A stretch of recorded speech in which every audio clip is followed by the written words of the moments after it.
Welcome to Voices of the Plaza, the podcast, hosted by Peggy MacArthur. This is where we amplify stories of empowerment, innovation, and success from the heart of the Global Business Plaza. Each week, Peggy introduces us to one of the creative business people, entrepreneurs, and industry experts who are shaping their fields and redefining success. Together, we'll explore unique journeys, highlight remarkable expertise, and uncover the inspiration behind their success.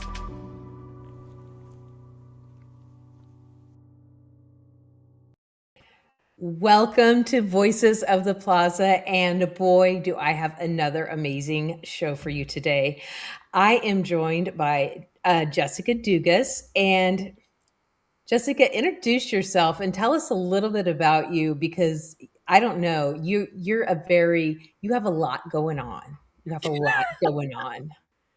The understatement of the millennium right there. And I've always been that way. I've always had a lot going on. I really was talking to someone the other day, and I said, I just really, I fall in love so easily with people, with things, with, all of it. And so I have a lot of hobbies. I have a lot of things that I'm really passionate about. And so it's funny because in this trying to figure out, like, what am I going to do with my life and my business? You get that pressure a lot of, you got to pick like one thing and niche and go just this direction. I would feel like I was dying if I did that. So I can't do it. But overall, I am the creator of the Breakthrough Show Network, which is a collection of social media broadcasts and a community as well, that focuses on personal development. And because we know that sort of ripples into everything, that we also talk about spiritual development and business development. And there's a lot of things sort of tied together. I'm also an international best-selling author and a mom of 6 and a partridge in a pear tree. Right. That's that just still doesn't sum you up, but that gives us a little taste. So I'm excited because I was talking to Aisla the other day, and we were like, the more we get to know Jessica, the more we like her. And I was like, I know. So I'm like, I get to dive in and find out even more amazing things. So, I love it, and I appreciate that. Thank you. So your journey holds a lot of stuff, a lot of chapters. You've got grief, you've got motherhood, survival, triumph. What chapter do you think you're writing right now?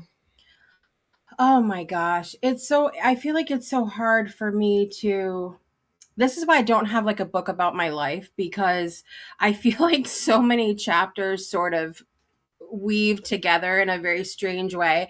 I'm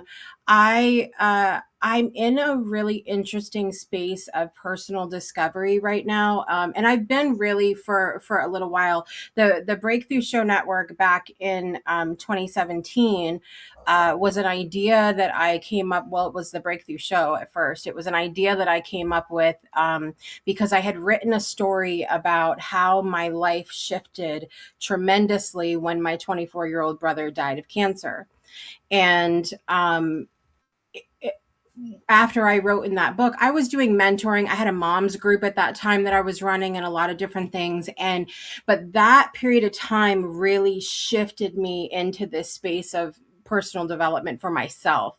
And I feel like every year, and I'm sure that there's a lot of people watching and even yourself that can relate to this, the older you get, the more like you feel more in this place of self-discovery, like you care about other things less, and you start to care more about, like, what am I doing and what does this mean? And, am I having enough fun? Am I enjoying life? Like, there's a lot of things. So I feel, again, the older I get, the more, I'm even more curious now than I even was as a child, and that's saying something. So I just I want to know all the things. And so I'm in this place of discovery and going, if I'm experiencing this in my life right now, then what does that mean for me? And how can I, lean into that a little bit more, I guess.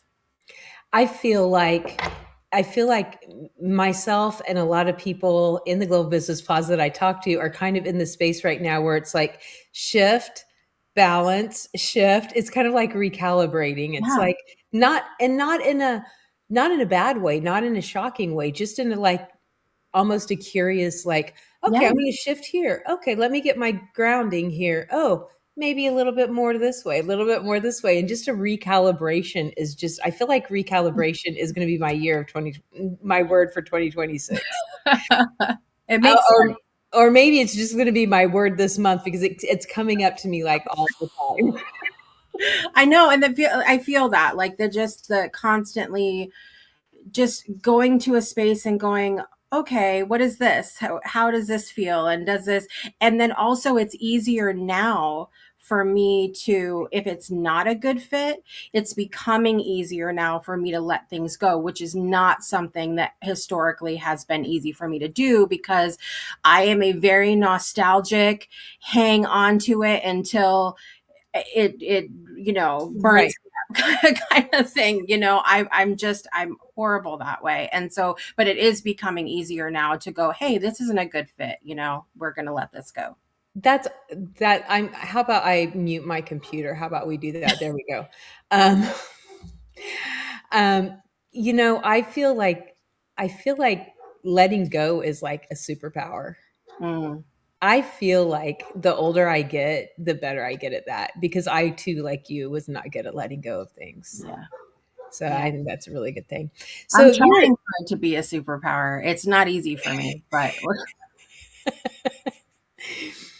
you're a storyteller. Like bottom line, you're a storyteller. You're a writer. You've got your show. You've got your network. You are a storyteller. Would you say that that's like accurate?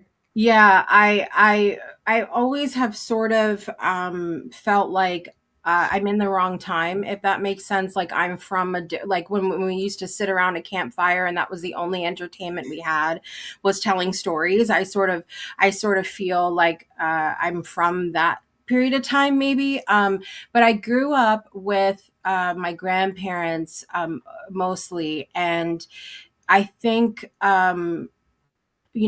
back in that time they told a lot of stories, and so I was always just, like I said, curious, fascinated by hearing more. And it's so funny. I'm trying not to laugh right now because I used to love all of the trashy 90s talk shows like Ricky Lake, Uh-huh. Sally Jesse Raphael. And I'm laughing because I just picked up my glasses and I'm like, these are red like Sally Jesse.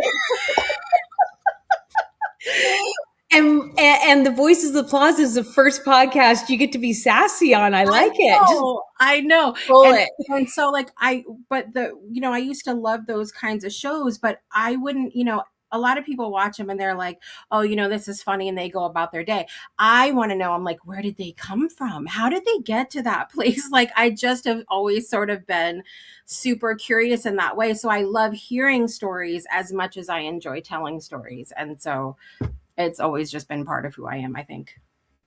So, do you remember the very first time somebody told you that your story changed them? Mm. Um, So I remember there's a couple instances here. One, when I had the moms group, the reason I started the moms group is because I mentioned I'm a mom of six. I homeschool, and I've always, like I said, I've had my hands in a lot of things, and I was getting that question all the time of like, I don't know how you do it. Like, how are you like not bald, pulling your hair out, like rocking in a corner somewhere. And so that period of time was the first time that I think I started to hear the you know uh, you're helping me, you're creating this space that makes me feel like I'm not alone, and all of these things. But when I wrote the specific moment that sticks out for me is when I wrote that story about my brother passing away, and the things that I learned. My mother um, messaged me and she said, thank you for writing that story because I couldn't process it when it happened. And that was such a moment for me because my mom and I have always had an interesting relationship, and it's come a long way, and it's beautiful now, and for what it is and all of that. But to hear that from her meant more to me than I can ever say, because it, it's just not something I would have expected to hear and from her, and to have it impact her in that way. And so that was the first time I think I really heard, I understood, like, this is important to share your story, because this is how we come together and we fix things, that might have been broken. That's really true, because when you share your story, it does allow healing. It does Mhm. allow, communication. You got to put air in that. You got to let the air hit that sore so it can heal. And that's really so. What that story, your story about your brother, has particularly done for me. I've never told you this before. Oh. Um, so, some of you may know, may not, but 10 years ago, my oldest son was killed in a car accident. And I lost my son. And I knew that my kids were hurting and going through that pain too. But it was never my daughter lost her big brother. I don't know if that, I don't know if that makes sense. I never saw it from anybody but my own pain. Like, I knew they were in pain, but I didn't. And listening to you talk, I'm like, this is a sister that lost her brother. Oh my gosh, my daughter lost her big brother. My son lost his big brother. Like, oh, Yeah. and and I think that's allowed us to have different conversations than we've Mm. had before. Because I wouldn't say that I didn't ever think before that they were in pain. I just didn't. I don't even. Maybe I'm not even. I've never articulated this out loud, and I'm realizing, wait, maybe I should have articulated it once before going on a podcast. But it's really been powerful. Your story has really been powerful in our family, and I just wanted to share that with you. Oh no, that means a lot to me, because I do think um I have had really deep experiences with grief since I was pretty young. I lost my best friend was killed by a drunk driver when I was 16. And then I lost another friend right shortly after that. Was killed in a car accident. And then I always was super, like I said, really close to my grandparents, my great grandparents. We were a very close knit family in that way. And I went through tremendous grief in losing them. And I think part of the challenge, when talking about what happened with my brother, is my mom and I coming to some sort of understanding about the individual grief that we each experience, and that they're very different. There's really not one that's like worse grief than the other, because it all just depends on the kind of tools we have, like Mhm. the sort of energetic tools, if you will, like how we want to lean into it, and what we do with the grief, and the kind of support we have, and the relationship that we had with the person that we lost. And so I think, like so many other things in life, it is easy for us to be in the bubble of what we're experiencing, and not really, and rightfully so, taking into account what somebody else might be going through in their own grief. Right. And it's not one's worse than the other, but it's different. And everybody experiences grief differently as well anyway. But just to see that, I don't know, it was just like a aha moment, that I was like, oh, like, it's a big deal to lose your son, but it's a big deal to lose your big brother. In a different way. So anyway, so you've transformed your pain, which you've had a lot of in your life, into a platform to help others. Mm. How do you go about protecting your softness and standing in strength at the same time? I don't know. Can you tell me? I mean, it's.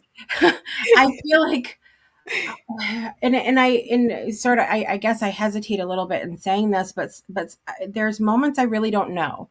I just sort of go with what I feel.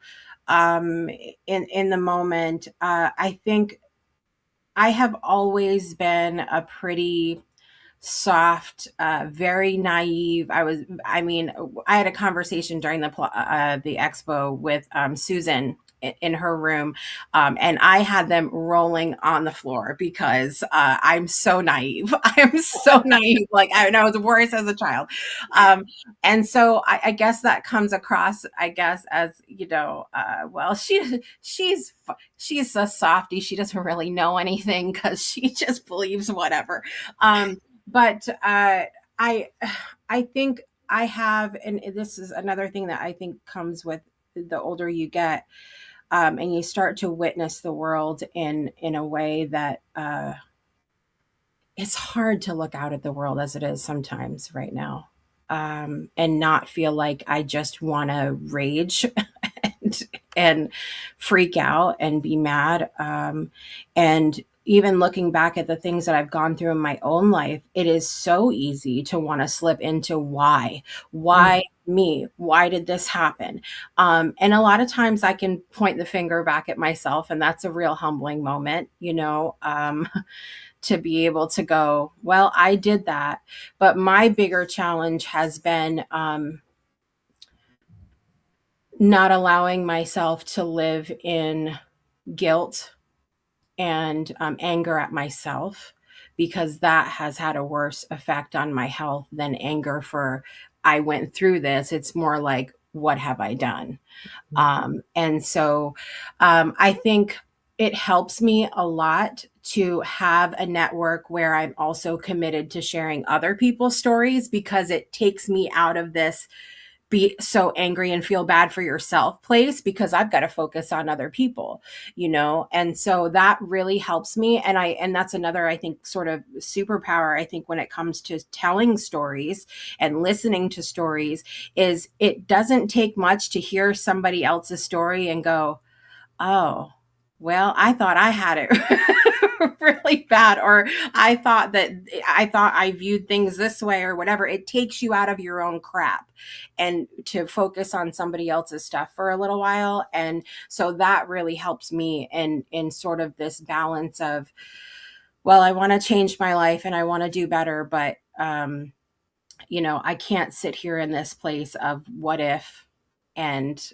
why did this happen to me? How come? And not having the answers, because I don't think we're meant to have all the answers. I'll just say that.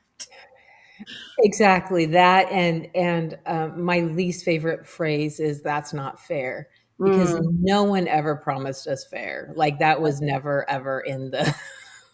That's just not. yep. That's just not it. And because so many things are just not fair. True. So that's we could spend our whole life on that, and where was that going to get us? Right. And, similarly to what I was talking about with sort of this hierarchy that we create for ourselves when we're talking about grief, it's the same thing with life experience, I feel like. I've met a lot of people who, you would think that they've had it harder because of one particular thing, but they had more tools than I had, or that I'm supposed to have it harder because of this particular thing. But I really think somewhere, somebody rolls the dice somewhere in the and goes like, here you go, like figure that out. You Figure know, that out. I don't know. I mean, and it is funny the tools that we pick up along the way. Hmm.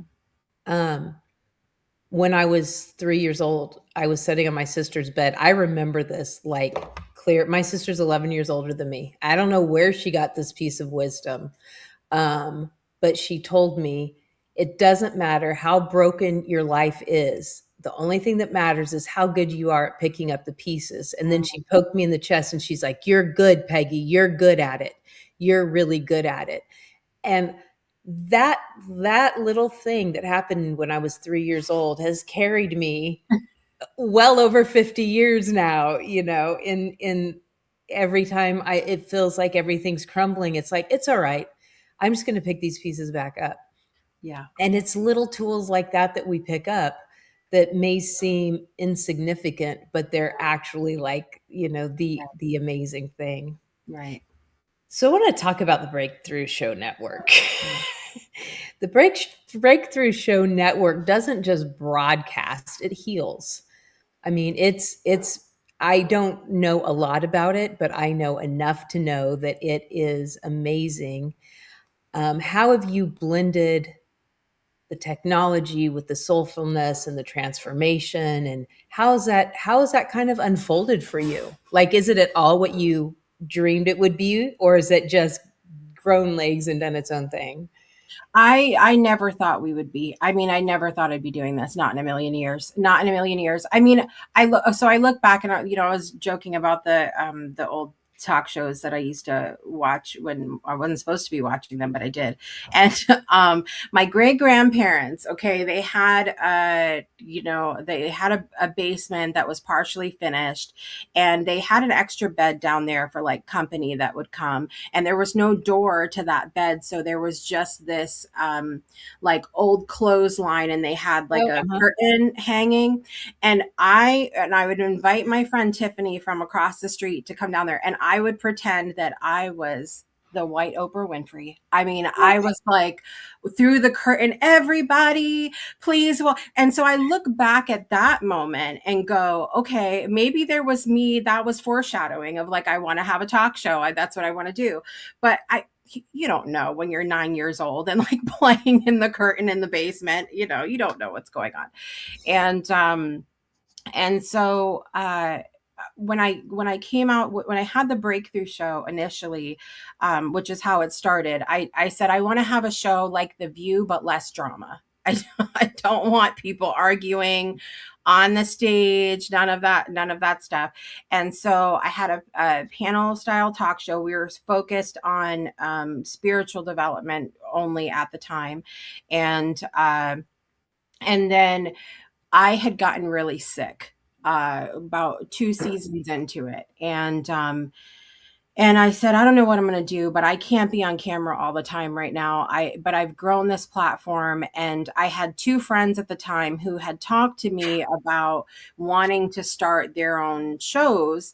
And I said, well, listen, I've got an idea. I said, I could help you like behind the scenes, and you could just broadcast on my page. At the time, I was just on Facebook. I wasn't even on YouTube, nothing then. I said, you could just broadcast on my page and I could help you and I could get some rest. And that's how we accidentally became a network, because now I've got my show, which is on hiatus, and two other shows. And I proceeded in 2019. I had this journey that I've had with my health has been really interesting. But I had, I think, 63 different tests that year with no results, no answers, no nothing. And I was so burnt out at the end of 2019. And I said, I can't do this anymore. I don't want to be poked, prodded. I don't scanned. None of it. I realize we don't have answers yet, but I'm tired. I can't do this because there's that roller coaster that you ride of like, I'm going to get an answer. I have no answers. Oh, maybe we're going to, and I don't know what's going on. And I just couldn't do it anymore. And at the end of 2019, I said, I am not going to do anything anymore that doesn't bring me joy. And I realize that some people looking in are like, that's cute. You still have to pay bills and wash dishes and all of those non-joyful things that you don't like to do, right? But I said, no, the point for me is that if there's something I don't find the joy in, I'm going to make it joyful. I'm going to crank the music. I'm going to team up with somebody that has more energy than I do. I'm going to, something. And then I said, and I'm going to take everybody on the journey with me. And in an hour, I wrote down 52 places in my life that I could find joy. And that was the first season of Project Joy Live. Oh, wow. Hour, like I was, and who knew at that time that 2020 was going to end up being the fun that it was. And so everybody needed the joy, and so I started January 2020. I added the show Project Joy to the Breakthrough Show Network lineup, and was going through, and then March came, and I was like, oh, this is why this all came to me the end of last year. And so over time, we have had, hosts come and go. A lot of people will come, and one of the things that was important to me is I didn't want it to be just B2B. I wanted to have people on the network who are super passionate about having their show, whether they have a business or they're just excited about life. I wanted people that were going to be on there to be excited and light up the screen and bring more joy into the world, and a safe spaces for people to explore some of these deeper questions of life, and all of that. And so that's the long answer of I had no idea that it was going to turn out like this. And now, it's so beautiful because it's starting to turn out the Breakthrough Show Network, Plaza Network, because now we also have two other Plaza members who are hosts. So it's fun. I know it's just weaving together. We're like, I love it. yeah, I've noticed, I've seen that. And I Yeah. just love connections are like, I've always been a connector. Like I've just always been really good at like, I know you, you know who you should know them. And, I've just, and so to watch your network and the Global Business Plaza just kind of like flow together seamlessly is this, it's wonderful.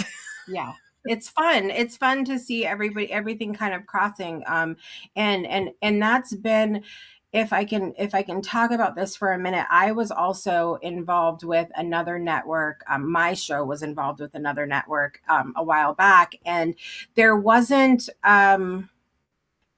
there wasn't this sort of camaraderie that I see with the Breakthrough Show Network, where the hosts know each other, they're aware of what's going on. We kind of, cross paths a lot. Like I'll be on somebody else's show, they'll come on mine, I'll recommend a guest. That didn't happen on that other network, and I felt like it was such a missed opportunity. And I see this with, there's several of us within the plaza that have our own little, communities or networks or spaces. There's so much magic that can happen when we come together and collaborate and say, hey, like I have this person that's good for you and this person's good for you, and hey, maybe we can do a show together, whatever. But the so much opportunity like that is missed out on because people are so in their, well, we're in bubbles here today, but in their bubbles. Well, because they live in a place of fear and lack, and they think that everybody's their competition. And I've not, I don't believe that. I don't believe that anybody's my competition.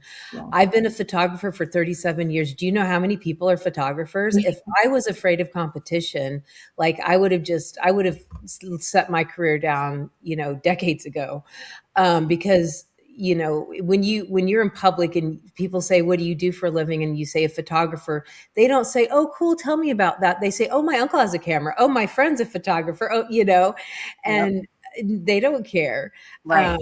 And so I realized that a long, long time ago, you can do the exact same thing that I do, but I'm going to do it different. And I want to work with different people than you want to work with. And my idea of success is different than your idea of success. And if we work together, ooh, the magic we can make. And I think that's definitely the core and the heart of the Global Business Plaza is, I mean, we have, how many community leaders do we have in the Global Business Plaza? Like so many separate communities Yeah. in our community because it's not a place that brings up that strife. It's a place it's like, hey, we should work together. Right. Um, Right. and you just can't fear somebody taking your idea or doing, because they're never going, if it's done maliciously, they're not going to thrive. And if it's not done maliciously, they're going to do it so different that it doesn't matter. Right.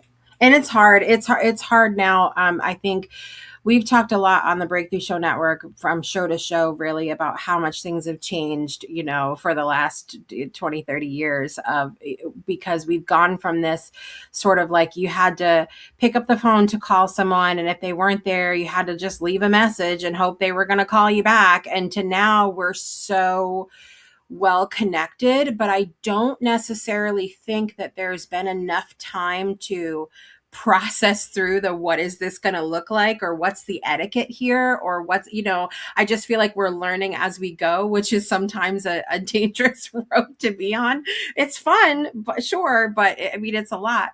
But so I think there's a lot of us that are learning. We're in this sort of noisy, very saturated place. And I think that's the importance of being part of communities, because the people in the communities can rein you back in.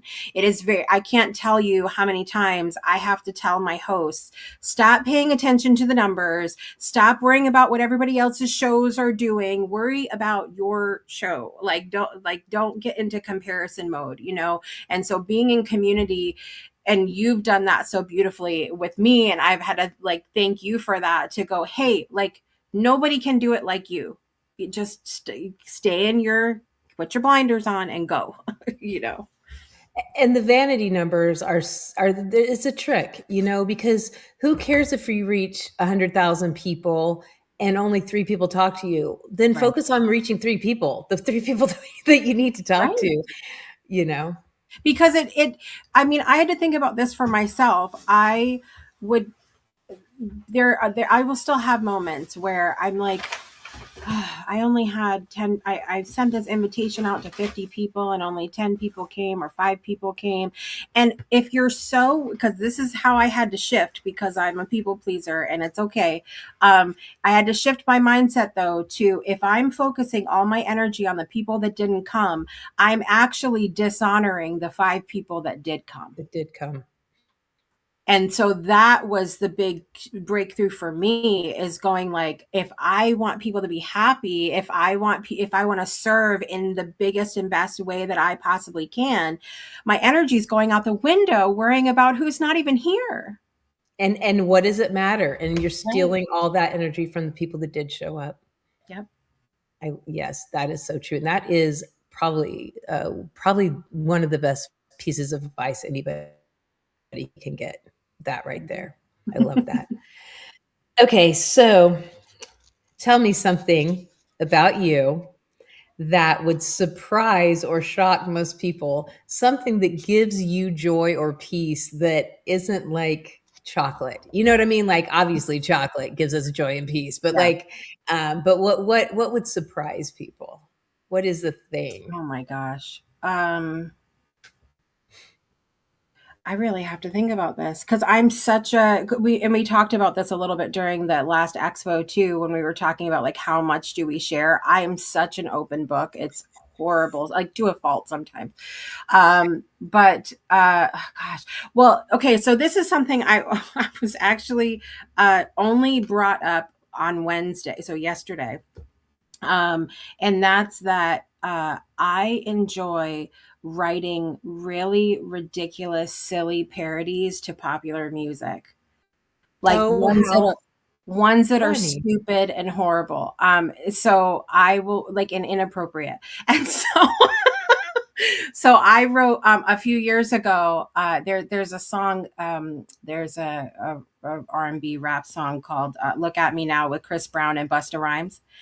And I wrote a song about couponing to that song. And I will not be performing this for the people today, so you could just come for your autographs later.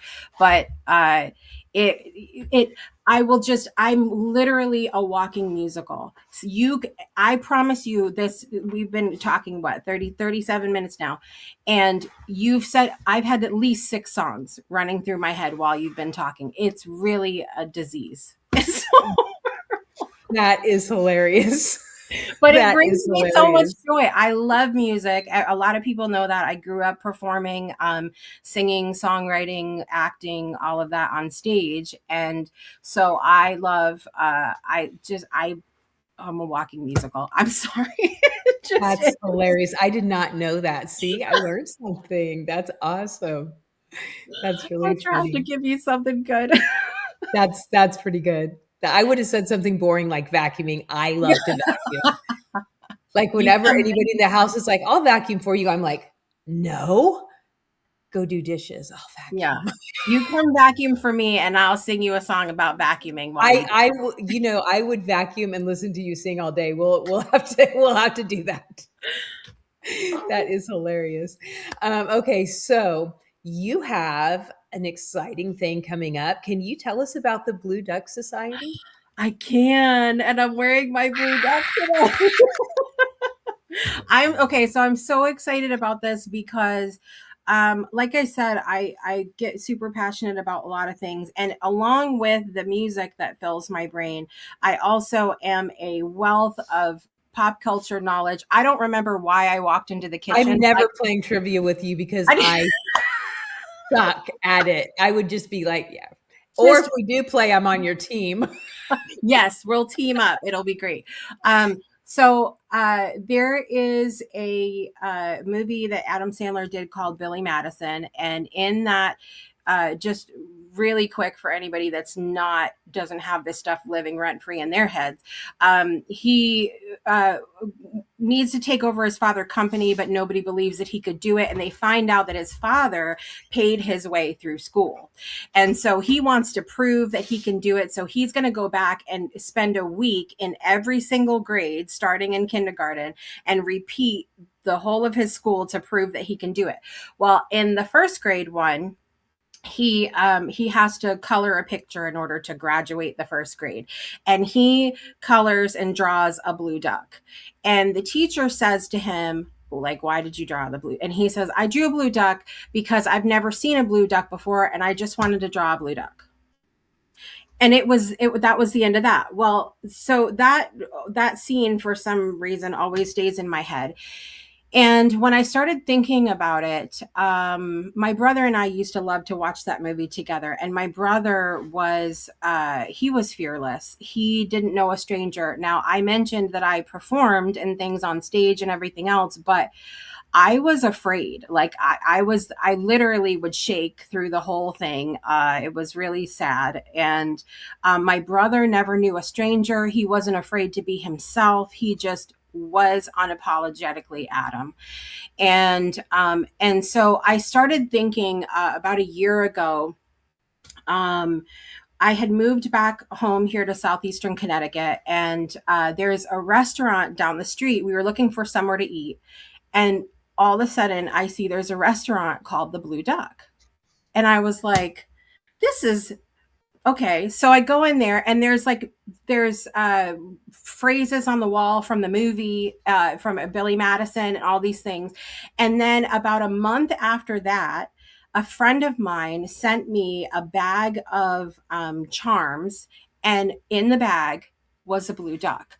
I cannot, it just kept showing up. So anyway, I'm thinking about I keep going back to this movie, and I was like, it's so profound that many of us that are creative entrepreneurs, we have these ideas swimming around in our head. We want to see the world a better place, but we're so distracted by all the things. Everybody in our ear telling us what we should and shouldn't be doing. And then we waffle on over the ideas and they don't come to life. You could have had that one idea that could have changed so many things, but we're not like focusing and getting it done. And so I said, it really is as simple as what Billy Madison did of going, I wanted to see a blue duck, so I drew a blue duck. No overcomplicating it. This is not the space that I'm creating. The Blue Duck Society is not a space where you're going to come in and be like, well, I'm not sure if this is a good, I'm going to tell you, figure it out. We're going to get it done. And so the idea is that it is a creative think tank for entrepreneurs who perhaps they've waffled on about or waddled around ideas before and not necessarily gotten them done, brought them to life. Or maybe they're a person who will take a couple of years to get something done instead of, just buckling down and get it done. So this is a place where you're going to get it done. A lot of accountability. And what I'm loving, because we had a little bonus workshop yesterday, the energy that's in the room already, I'm so pumped, because the knowledge that we're going to share in the room is sort of, I'll say it even though I don't like it, a little mastermind style, where you're really soaking in the energy of everybody in the room, but also leaning into what you were talking about. You never really know, in this space, who you're talking to, who you can trust with your most uh, beautiful ideas that you have. And there's a commitment that we make as being a part of the Blue Duck Society to protect everyone's, not just their intellectual property, but their little baby ideas. We're not going to take ideas in that space and go, well, I can go do that better. We're leaving them to you, and having that space together. So it is a six meeting cohort, 3 months, January, February, March. It starts January 7th, 2 hours every other Wednesday that we'll meet up. And there's that accountability. There's actually get stuff done time. And I take everybody through a framework that helps you get it done, so you have something tangible by the end of each cohort. I love that. I'm so excited. And I am going to join that as well. I am not a person that needs accountability. I'm a, oh, I had an idea. Tomorrow we have it done, or at least started. But I just, the, there's something about doing things alone, and there's something about doing things with other people. We're all energy. There's that energy. There's those ideas that, you can protect each other's idea and each other's intellectual property, and also add to things. You Right. say one thing and that's like, oh, I didn't think of that. Yes. And your idea starts growing. Right. And I know enough about you and the people that are in this, that it's a place of safety, and it's a place that you can take your baby ideas and just let it grow. And you know what? If it's a bad idea or not the right idea, it'll just crumble away, and the right idea will be birthed out of that. Like, I've Yeah. seen that a lot of times. Like, I'm going to do this one thing, and then all of a sudden it's a whole other thing. I mean, that's literally how the Global Business Plaza got here. It was a whole other thing. Yeah. And I mean, I saw it already yesterday. And part of the amazing thing is that everybody that's a part of it, and this is what I wanted so badly for this space, is everybody has their own very special, unique energy. We have the nurturers in the group. We have the cheerleaders in the group. We have somebody in the group that you and I know very well, that promised us that if we're screwing around, she's going to put on some glitter boots and use them. Yeah. That's what she said. So, and I'm sort of in between those two things. I'm going to be the one I think the feedback that I got yesterday is that the questions that were asked in the space were things that they didn't even think about. Like to look at, because I'm always going to be that person. Like I said, I'm curious. I want to know all the layers to the things, and we're going to consider all of it, and then we're going to nail it down, and we're going to get it done, and we are going to change the world. Exactly. Jessica, thank you so much for giving us this time and insight. And I've just enjoyed this so much. So tell people where they can find you. Obviously, they can find you at the globalbusinessplaza.com. They can go down to the directory and type in your name. But how's the best way for them to get a hold of you? The breakthroughshownetwork.com, the blueducksociety.com. You can find me as well. And then, in the plaza, I think the link is there. Yeah. Cause you have it linked to all of our offices. You can come in my office anytime. I am one of few that is very good about locking my door when I'm in a meeting. So you can literally, you'll know to come back. Yes. If the door is locked, you'll see a little thing pop up, and you can set an appointment with me, and we can chat whenever. But I just love to have conversations, even if it doesn't lead to anything other than a beautiful present 10 minutes together. I'm here for it. I love that. I love that. Jessica, is there one thing that you want to leave our audience with? Draw the blue duck. Draw the blue duck.